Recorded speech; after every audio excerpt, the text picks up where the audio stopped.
Queria fazer hoje um breve comentário sobre o discurso do presidente americano Joe Biden.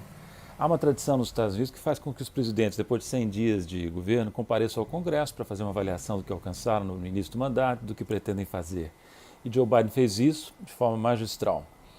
Realmente acho que foi um discurso brilhante, que foi tratado nos Estados Unidos e fora dos Estados Unidos, inclusive aqui no Brasil, como um marco do fim de uma era neoliberal e a volta do Estado desenvolvimentista, ativista. Não está errada essa avaliação, no meu entender, mas ela precisa ser matizada, porque a verdade é que a era neoliberal foi mais um triunfo ideológico e doutrinário do que um triunfo na prática.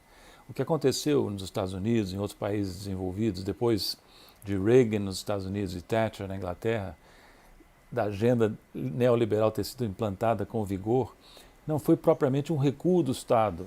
Os neoliberais conseguiram, no máximo, conter o ritmo de crescimento do Estado. Fizeram algumas privatizações, desregulamentaram, inclusive em áreas erradas, desregulamentaram o sistema financeiro, que provocou crises sucessivas, culminando na grande crise de 2008 2009, mas no cômputo global o Estado permaneceu forte. Todas as economias desenvolvidas continuaram sendo economias mistas, mesmo em plena época de triunfo, suposto triunfo do neoliberalismo. Inclusive, o Estado era sempre chamado a intervir para socorrer o sistema financeiro, através do Tesouro e através do Banco Central, como voltou a ocorrer em grande escala depois do colapso do Lehman em 2008. Né? Então, o que era o neoliberalismo? O neoliberalismo, para os americanos, era sobretudo um modo de expressar uma ideologia para a exportação e não para a prática ao pé da letra nos Estados Unidos.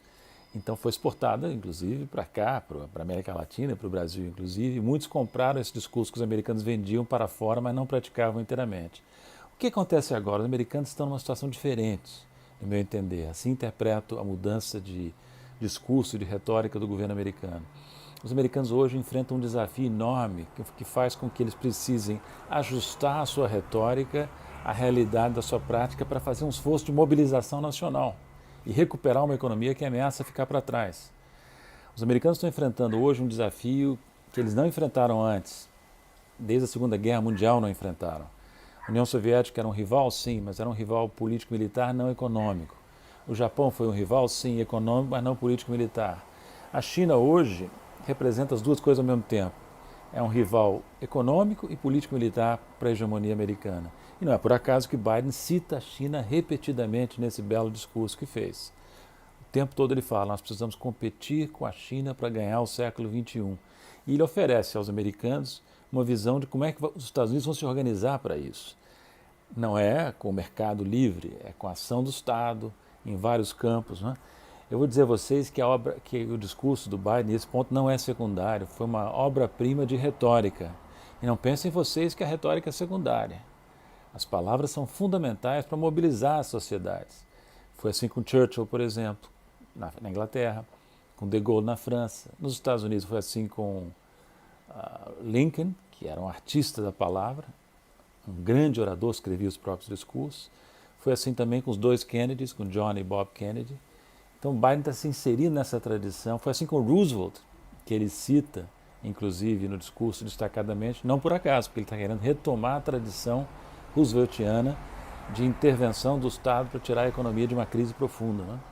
Então esse discurso do Biden é muito amplo, tem muitas coisas interessantes. Eu vou selecionar só uma, que é entre as muitas que poderia selecionar, para destacar o que pode ser relevante nesse discurso para um país como o Brasil. O Biden fala claramente algo que nós precisamos fazer aqui no Brasil também, que é a tributação dos super ricos. Ele diz claramente as grandes corporações americanas e o 1% mais rico dos americanos não estão contribuindo com a sua devida fatia para a tributação e para o financiamento do Estado. Ele cita estudos recentes que mostram que 55 das maiores corporações americanas pagaram zero de imposto de renda, de imposto de renda federal no ano passado, tendo essas 55 companhias tendo lucrado 40 bilhões de dólares, ele informa. E ele lembra que muitas companhias simplesmente evadem os impostos através de paraísos fiscais na Suíça, na Bermuda, nas Ilhas Cayman, né? Então ele está apontando para o seguinte, nós temos que tributar o 1% mais rico, aqueles que nos Estados Unidos ganham mais de 400 mil dólares por ano. E ele diz, a Receita Federal, o IRS, tem que atuar de forma firme para combater a sonegação fiscal dos milionários e bilionários americanos. É exatamente o que nós precisamos fazer aqui. Exatamente, sem tirar nem pôr. Eu escrevi sobre isso num artigo, um texto novo que entrou na segunda edição do meu livro, O Brasil Não Cabe no Quintal de Ninguém, que é a tributação dos super ricos, ano passado, antes, portanto, dos americanos caminharem nessa mesma direção. Vocês podem dizer, o Biden não está dizendo nada de novo. Ele está repetindo aquilo que economistas e políticos desenvolvimentistas, latino-americanos, brasileiros já vêm dizendo há décadas. E daí? A diferença é que ele é o presidente dos Estados Unidos. E quando essas mesmas ideias aparecem na boca do presidente americano, isso faz uma enorme diferença.